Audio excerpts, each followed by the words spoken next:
Smash and grabs, shoplifting sprees, widespread vandalism. Business owners across the country right now fed up with the rise in crime and are now forced to take matters into their own hands and ramp up security with private companies or private details or risk losing their businesses altogether.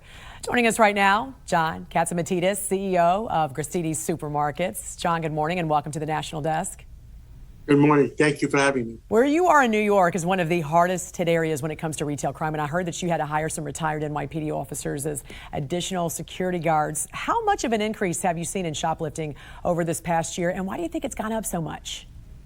I think it's over 50% because of the new bail law that has gone through in the state.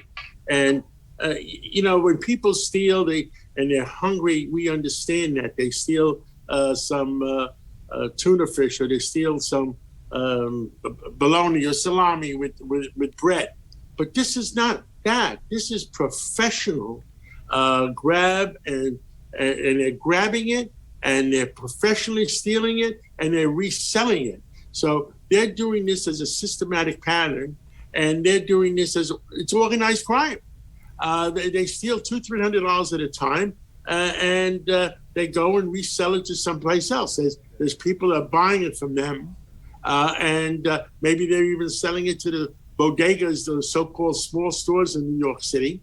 And we asked the district attorney, Alvin Bragg, to differentiate between the professional shoplifters and the people that are just hungry. But bottom line, I think that that's very important that you do that. Bottom line, also, a 50% spike in shoplifting, though. What impact has this had on your business specifically? Have you had to raise prices as a result? 50% is very significant. What changes have you had to make as a result?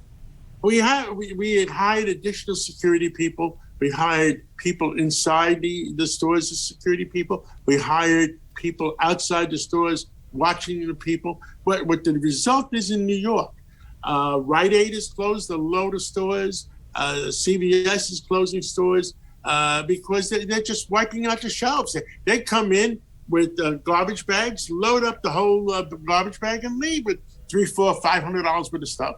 And those kind of stores, they can't take that kind of abuse. How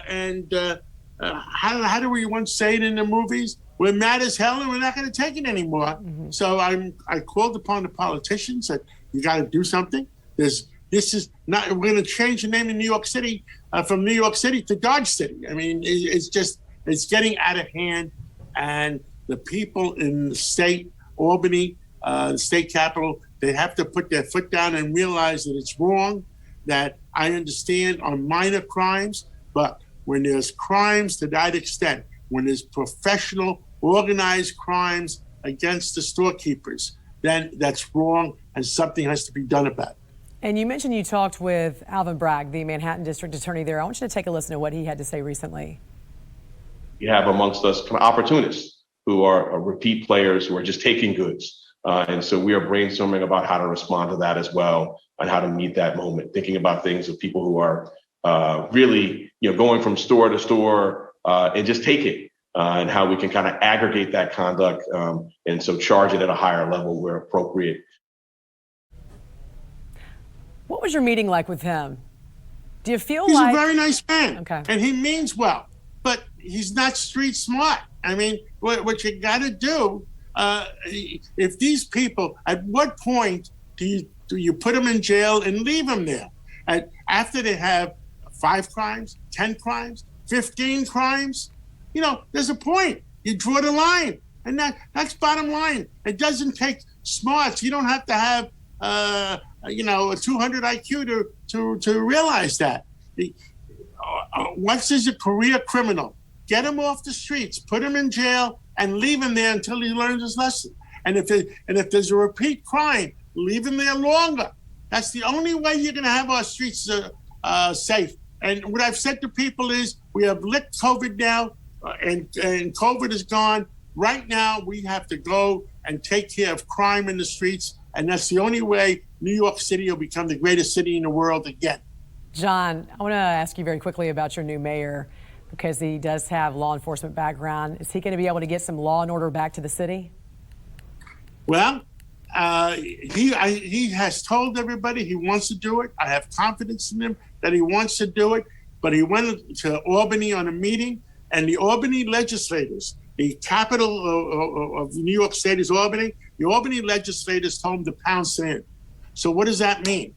Well, there's an election year in November. I'm going to organize and tell everybody that if they don't do something about it, then November is the time to put our foot down and get them reelected. John Catsimatidis, thank you for your time this morning. We appreciate you joining us. Best of luck to you, sir. Hope we can talk to you again. Thank you so much. Bye.